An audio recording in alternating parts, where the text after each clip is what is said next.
Bienvenue sur Territorial Academy pour la troisième étape de notre méthodologie consacrée à la note de synthèse. Vous savez désormais décortiquer un sujet et organiser vos notes. Aujourd'hui, on passe à la rédaction. Notre objectif, transformer vos notes en un texte clair, structuré et parfaitement aligné avec les attentes du jury. Pour que ce soit concret, découvrons ensemble comment transformer vos prises de notes en paragraphes structurés. Regardez les notes qui s'affichent. Certaines parlent de l'organisation du travail, d'autres soulignent la charge mentale et la saturation numérique, tandis que plusieurs évoquent des difficultés liées au droit à la déconnexion. En triant visuellement ces éléments, trois grands axes émergent clairement. La transformation numérique de l'organisation du travail, la charge mentale et la saturation numérique, les difficultés du droit à la déconnexion. Le regroupement de ces idées vous permet d'organiser naturellement vos paragraphes et de trouver facilement un sous-titre pour la partie 1A. Par exemple, 1A, intensification, surcharge mentale et difficulté à se déconnecter, l'impact du numérique sur les conditions de travail. Continuons avec la partie sur les enjeux. Là aussi, il suffit de regarder vos notes pour que trois grandes idées ressortent immédiatement. La santé et la qualité de vie au travail, l'équilibre entre vie privée et service public, l'encadrement et la déontologie. Ces éléments clairement identifiés facilitent la structuration de vos paragraphes pour la partie 1B. Ils vous permettent aussi de définir aisément un sous-titre pertinent, comme par exemple 1B, des enjeux de santé, d'équilibre et de responsabilité. Mais concrètement, comment présenter ces idées clairement le jour du concours ? Voyons cela ensemble, étape par étape. Tout d'abord, il faudra remplir les informations suivantes sur la première page de votre copie, en reprenant précisément les éléments indiqués dans le sujet. Ensuite, on laisse l'intro pour la fin. Ça paraît fou, mais vous verrez, c'est logique. Alors passons directement au titre de votre première grande partie. Puisque vous avez déjà identifié clairement les sous-titres des parties 1A et 1B, il suffit de les combiner pour obtenir un titre global pertinent. Vous voyez ? Avec cette méthode, tout s'enchaîne naturellement. Maintenant, reprenons ensemble les notes issues du diagnostic. L'objectif ici est de regrouper vos notes par idées similaires pour construire facilement vos paragraphes, sans risquer de recopier mot à mot les documents du dossier. Voici un exemple concret du résultat pour les trois premiers paragraphes relatifs à la prise de notes diagnostic. Mais gardez à l'esprit que chacun aura sa propre version. L'essentiel est d'avoir une structure claire. À gauche, on a des notes brutes. D'abord, on repère l'idée principale, ici la transformation du travail par le numérique. Ensuite, on reformule les idées simplement, comme si on expliquait à quelqu'un. Et enfin, on organise tout dans un ordre logique et on utilise un style professionnel. Résultat, un paragraphe clair, fluide et efficace. Même méthode, on rassemble les idées autour d'un thème, ici la surcharge numérique. On reformule en langage courant pour bien connecter les idées entre elles, puis on rédige avec un style fluide et professionnel. Le résultat, un paragraphe clair, logique, impactant. Dernier paragraphe de la partie 1A, on suit exactement la même méthode. On regroupe les idées autour du droit à la déconnexion, on les reformule simplement pour créer un lien logique, puis on rédige dans un style fluide et professionnel. On termine ainsi la première partie avec un paragraphe clair, structuré et impactant. Entre la partie 1A et 1B, j'utilise toujours la même phrase de liaison. Ça paraît simple, parfois répétitif, mais c'est très utile.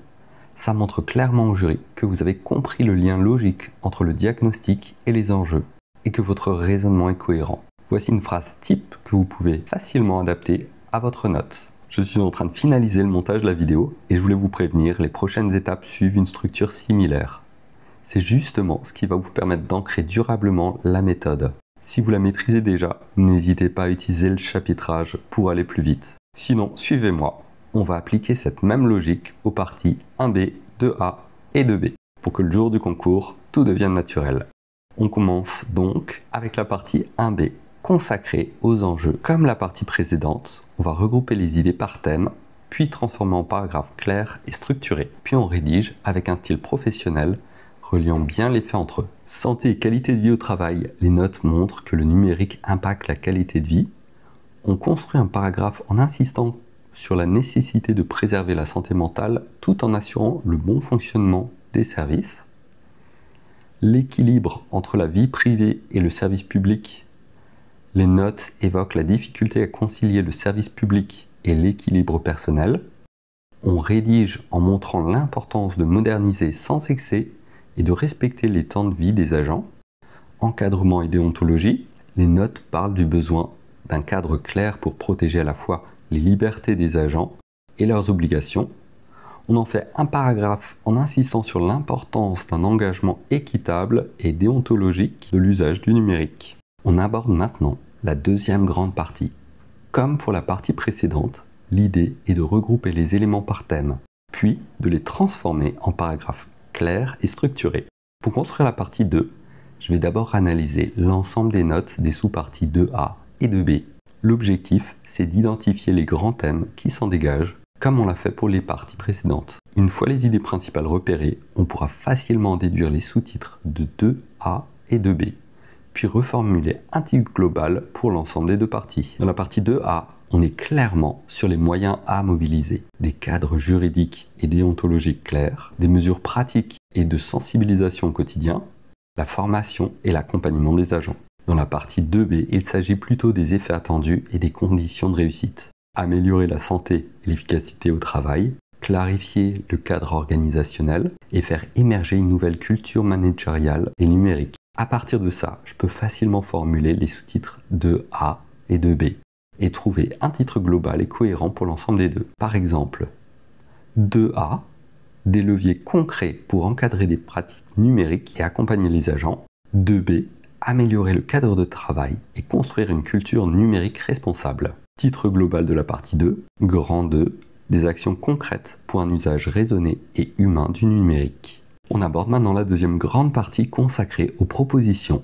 Comme pour la partie précédente, l'idée est de regrouper les éléments par thème, puis de les transformer en paragraphes clairs et structurés. Partie 2A, ici, j'ai d'abord noté toutes les idées sans poser de questions. Règles juridiques, gestes pratiques, formation des agents. Ensuite, je les ai regroupés par type d'action. Ceux qui relèvent du cadre légal, ceux qui concernent les pratiques quotidiennes et ceux qui touchent à l'accompagnement des agents. À partir de ces regroupements, j'ai construit 3 paragraphes. Chacun est centré sur une seule idée forte. Cette méthode simple et logique permet d'obtenir un développement fluide, clair et bien structuré. Vous voyez, pas besoin de chercher à être parfait dès le départ. Il suffit d'avancer étape par étape. Avant d'attaquer la partie suivante, pensez toujours à faire une phrase de transition. Elle permet de montrer que les actions présentées dans la sous-partie 2A ne sont pas isolées. Elles visent à produire des effets concrets que l'on va analyser dans la sous-partie 2B. C'est une phrase simple, il suffit de faire un lien, de montrer que votre réflexion est cohérente. Partie 2B, même approche ici.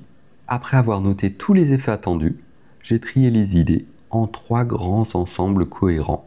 Chaque ensemble est devenu un paragraphe clair, avec toujours la même règle, une idée principale égale un paragraphe. Et pour finir, j'ai ajouté une courte conclusion, ce qui résume l'essentiel sans apporter de nouvelles informations. Avec cette méthode, vous êtes sûr de rester clair, logique et efficace. Exactement ce qu'attend un correcteur. Pour la conclusion, restez factuel. Pas de nouvelles idées, pas d'opinion. En 1 ou 2 phrases, vous résumez les grands axes de la note et vous montrez que vous avez compris l'ensemble du dossier.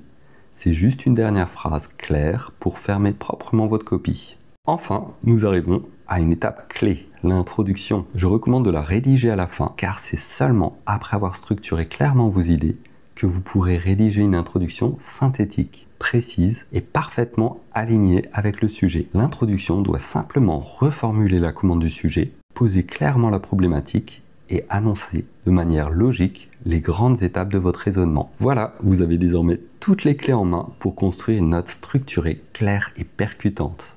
Si vous appliquez cette méthode, vous êtes déjà bien au-dessus de la moyenne. Dans la prochaine vidéo, la 4e et dernière de cette série, je vous montrerai comment aller encore plus loin avec les points bonus. Ces petits détails simples qui peuvent vraiment faire la différence le jour du concours. Merci d'avoir suivi cette vidéo jusqu'au bout. Votre engagement aujourd'hui est un vrai signe de réussite pour demain. Continuez sur cette lancée et à très vite sur Territorial Academy.